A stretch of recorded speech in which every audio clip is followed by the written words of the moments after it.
on Global Television News Prime.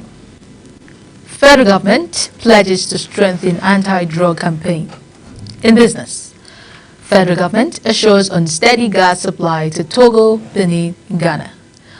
On the foreign scene, Ukrainian European leaders meet with Trump ahead of Putin summit. And in sports, Nigerian Football Federation backs Okwarakaji Under-16 competition. Hello and welcome to all our viewers in Nigeria and around the world to News Prime and Global Television, coming to you live from the nation's capital, Abuja. I am Priscilla Obasi.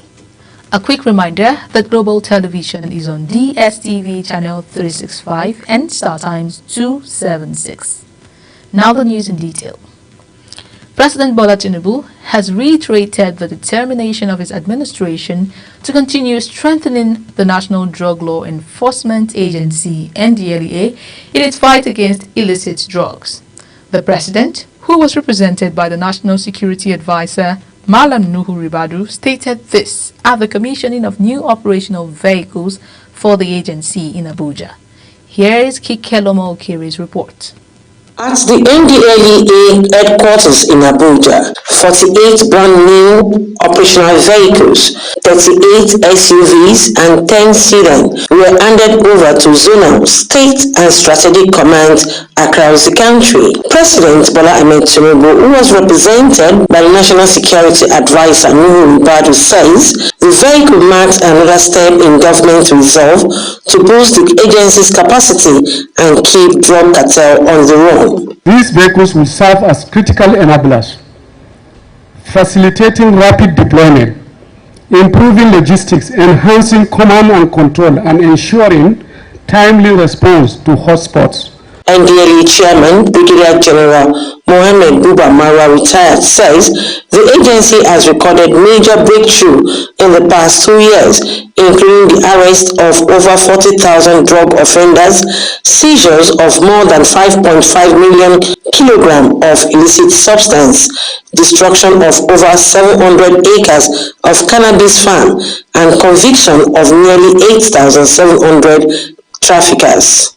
The procurement of these vehicles was made possible by the fiscal backing of this administration, which continues to demonstrate strong resolve in addressing the root causes of insecurity and social dislocation. Attorney General of the Federation and Minister of Justice Lateef Fagbemi, SAN, also lauded Tinubu's support, stressing the strong link between drug trafficking and violent crimes. He praised Marwa's leadership and moral boost given to NDLEA personnel. So I'm happy about what you are doing and the morale of the staff you are boosting. It is very important. If there is no morale booster, you can't get anything done. The Chief of Defense Staff, General Christopher Musa, described the new vehicles as a boost to NDLEA's operational capability, while the Director General of Bureau of Public Procurement, Dr. Adebowale Adedokun, commended the agency for adhering to due process in procurement. It is my firm belief that this investment will translate to greater deterrence to those who seek to profit from this destructive trade. The vehicles you see today were thoroughly gone through due process. In fact, I'm bold to say NDLEA for me is an example for other agencies of government. The event ended with decoration of 15 newly promoted commanders to the rank of Assistant Commander General of Narcotics. Kikeloma Okiri, Global Television News. President Bola Tinubu says Nigeria have no reason to be poor, reiterating his administration's commitments to promoting the growth of micro, small and medium enterprises, MSMEs, in the country. Tinubu made the statement at the 8th Expanded National Micro, Small and Medium Enterprises Clinic in Calabar, Cross River State capital, where he was represented by his Vice President, Kashim Shettima.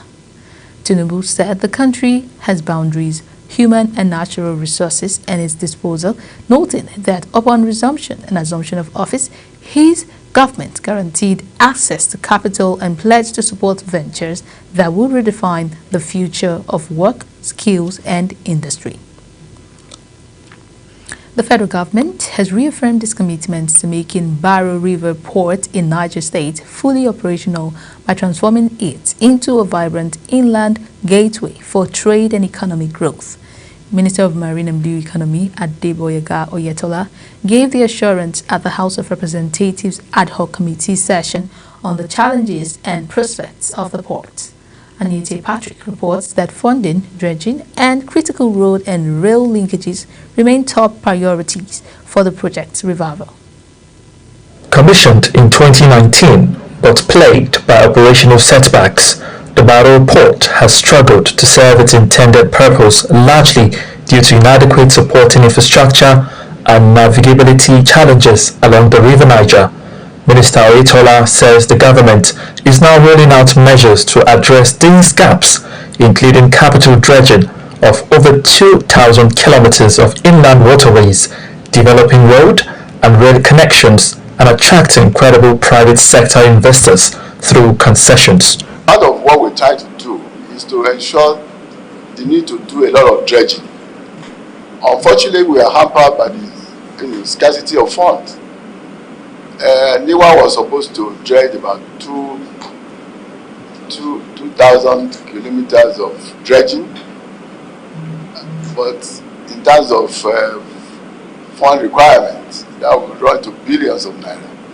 Also speaking, the Managing Director of the National Inland Waterways Authority, Bola Oyebaniji, and the Minister of Transportation, Saidu Alkali, both acknowledged funding as a major hurdle, but expressed optimism that with legislative support, Barrow Port could soon boost Nigeria's trade competitiveness under the African Continental Free Trade Area. Our ongoing efforts to enhance Barrow Port operations. As part of the authority's efforts to improve the navigability of the lower and upper River Niger, which serve as the main waterways access to Barrow Port, the authority has executed the underlisted projects. The House Committee says it will undertake an on-the-spot assessment of the port this Saturday as part of efforts to fast-track its full operationalization. Bring their thinking cap to see how they can not be taken out of the project. So I think we also need to broaden our horizon when we are approaching these things. If we limit our thinking to just the budgetary provisions, most of these projects will never get done. They will never see the light of the day. Barrow Port, first established in 1908, is strategically positioned to connect agricultural value chains and ease pressure on the nation's highway, a dream the federal government says is. The federal government says it has plans to inaugurate the National Building Code Advisory Committee later this month to address the issue of building collapses in the country.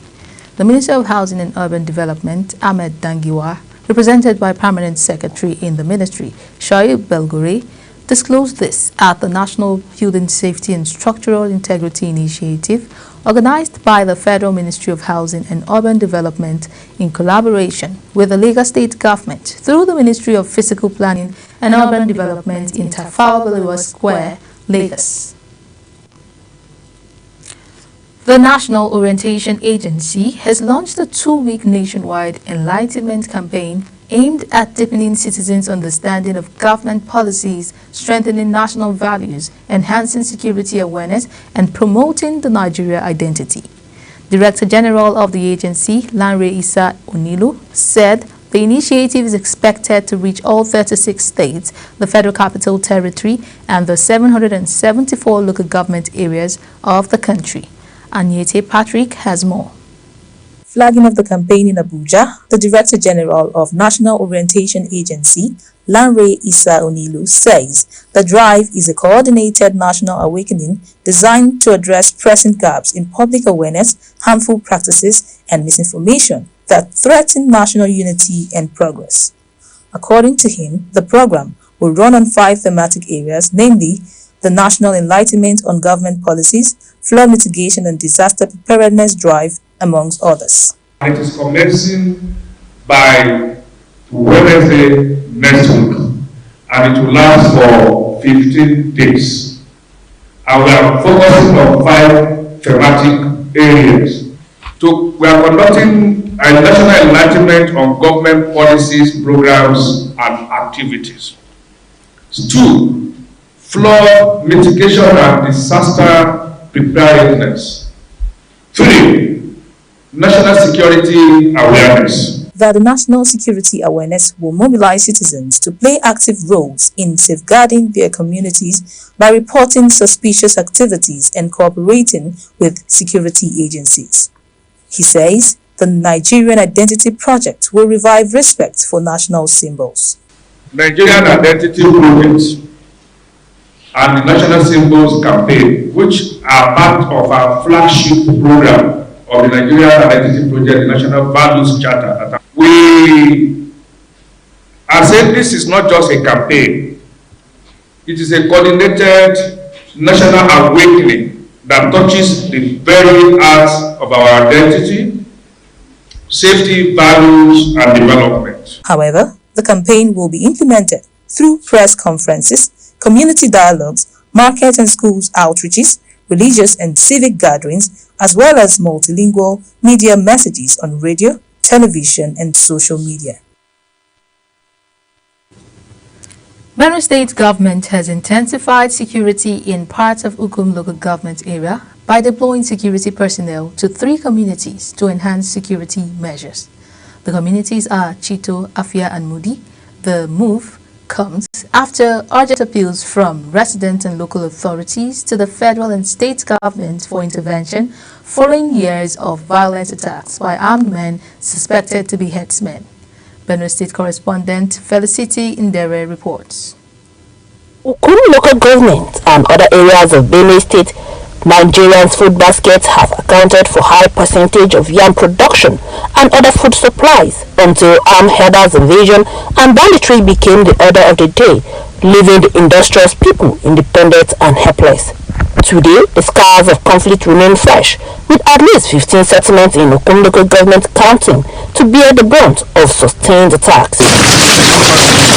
With the uncertainty, the joint military operations of the Operation Wild Stroke has intensified operations in the Axis, resulting in the recent rescuing of 11 kidnapped victims. A move appreciated by the people, including the council chairman, Jonathan Modi, who led the military team on its strategic assessment tour in the area to public infrastructures destroyed as a result of attacks. As you can see, yesterday we deployed in Afia, which happens to be the current senator's village. The people have been crying, and even if you go to that place, you will see lots of people there, but they live in fear. People are scared, and they are being attacked on market days. Residents in the area have promised greater cooperation with the security personnel to enable them to succeed, express strong desire to live normal lives again, where their safety is assured and essential services restored.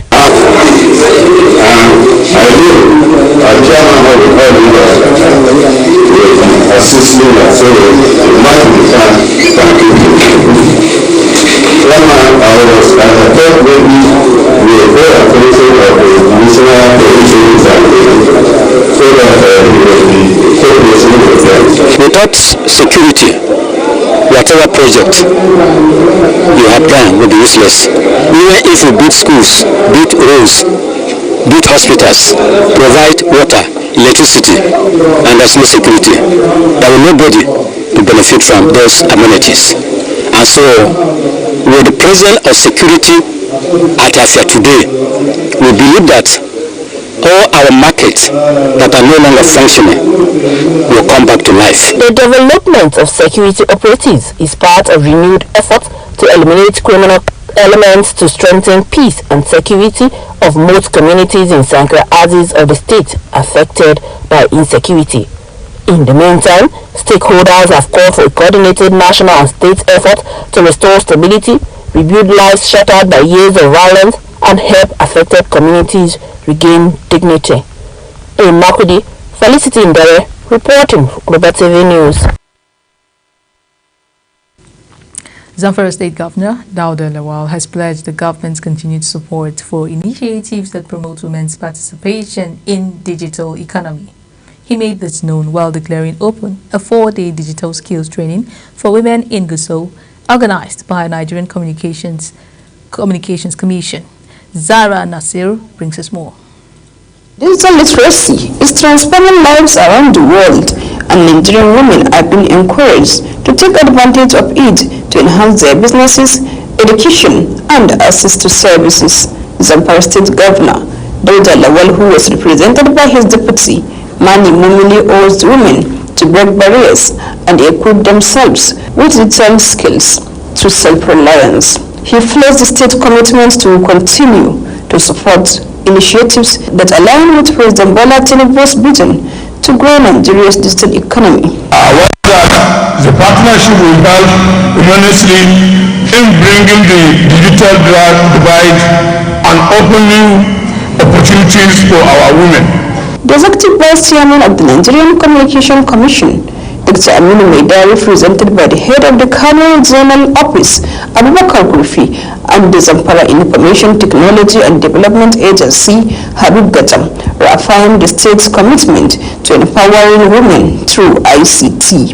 They noted that the training aims to equip women with relevant digital skills to boost self-reliance, improve businesses, and enhance access to online opportunities. Skills training for women is one of the Nigerian Communications Commission NCC's key initiatives designed to equip women like you with knowledge, confidence, and tools they needed to grow, compete, and succeed. Training you will undergo today is to ensure that you become self-sufficient. You do not have to rely on government, and to ensure that you gain visibility within the social media space in whatever business that you do. Earlier, the head of the Nigerian Communications Commission, Digital Skills Department, Hawa Wakil, revealed that less than 20% of women in Nigeria currently subscribe to digital services, urging participants to take advantage of the fourth industrial revolution. Not just operating in the cyberspace, you also have to know how to protect yourself. There are hawks and hackers there. At the end of the training, each participant will receive a smartphone and a 100,000 naira cash allowance from the state government to support their digital journey. Zahra Nasir, reporting for Global TV News. You're watching the live broadcast of News Prime. When News Prime returns, federal government assures on steady gas supply to Togo, Benin, and Ghana. Details coming shortly, plus foreign and sports stories on the other side of this break. Please stay with us.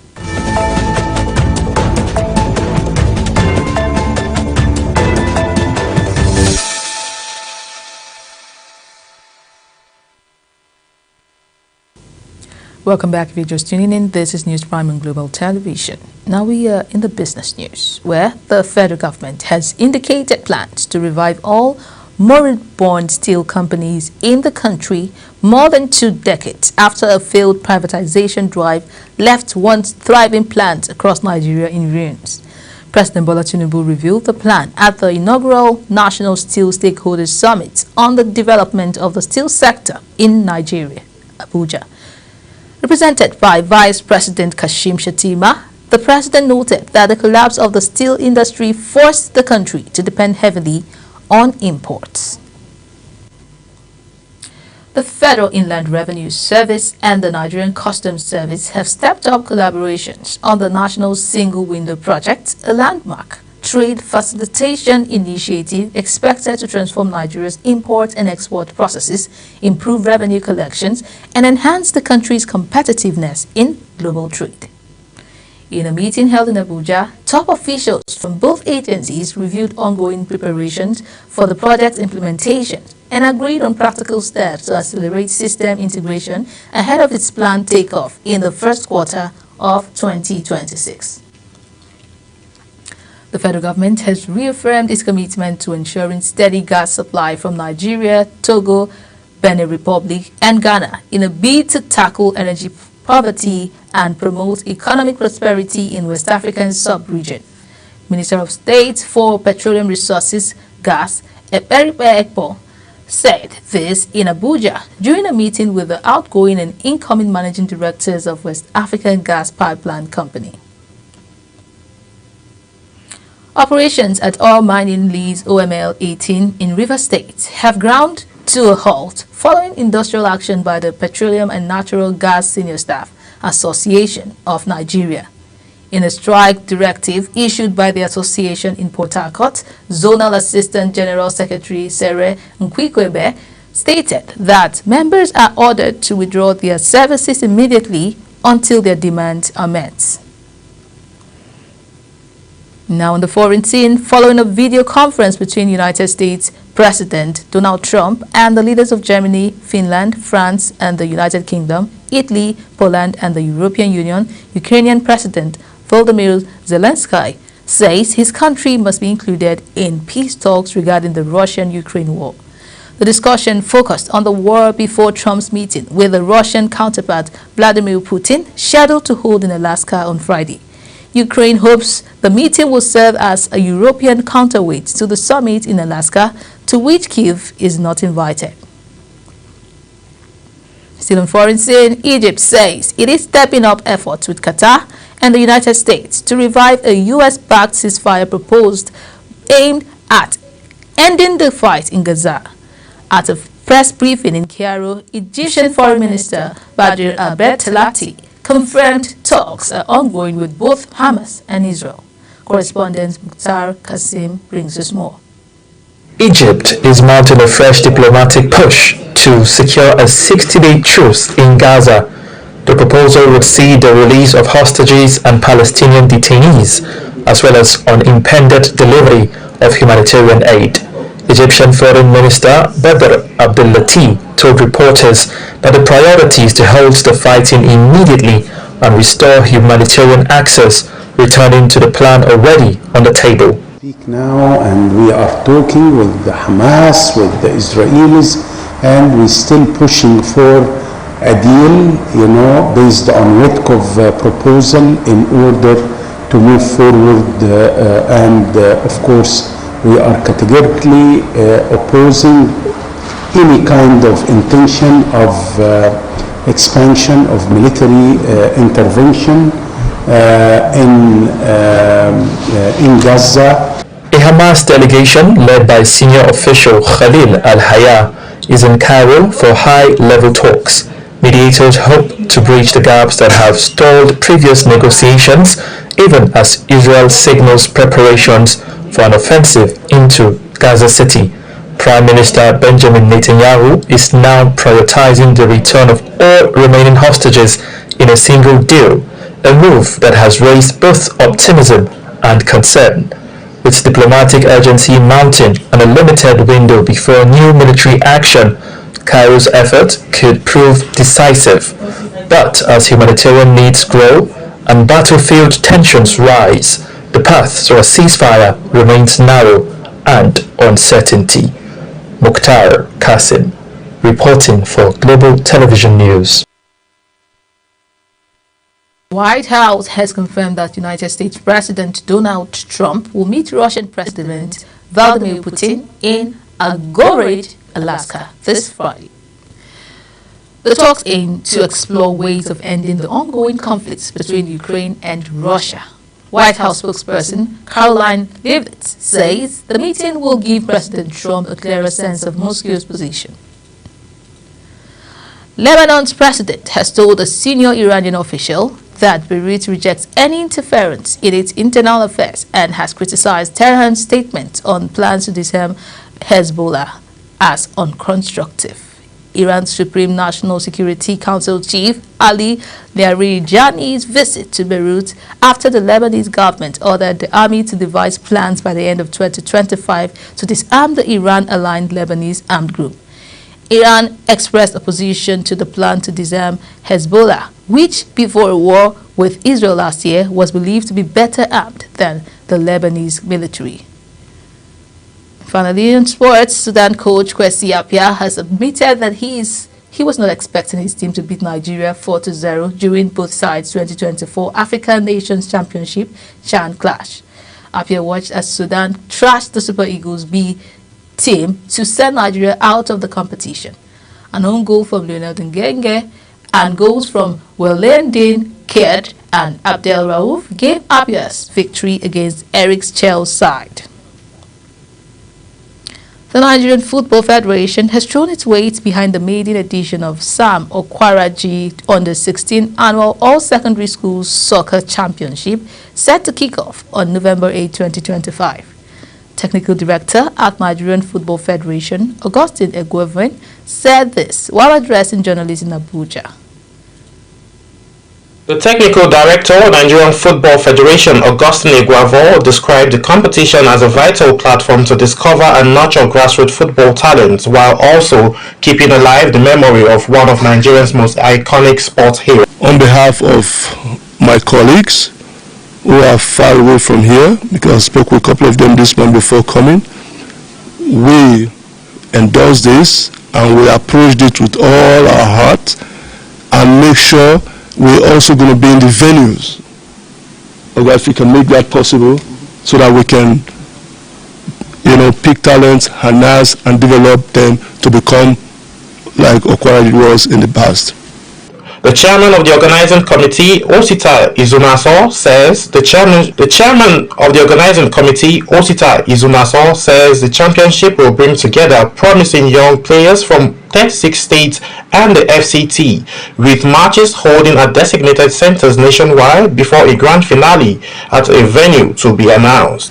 You will recall that exactly about this time, 36 years ago, we lost an icon, a rare gem, a patriot, a believer in Nigerian project, while playing for our dear country during a World Cup qualifier against Angola. It was indeed a dark day for our country and the continent. At this point, it is my... And that is it on Global Television News Prime. A quick reminder, the Global Television is on DSTV channel 365 and StarTimes channel 276. Kindly follow us across all social media platforms now showing on your screen using the handle @GlobalTVNG. I am Priscilla Obasi. Thank you very much for watching. Good evening.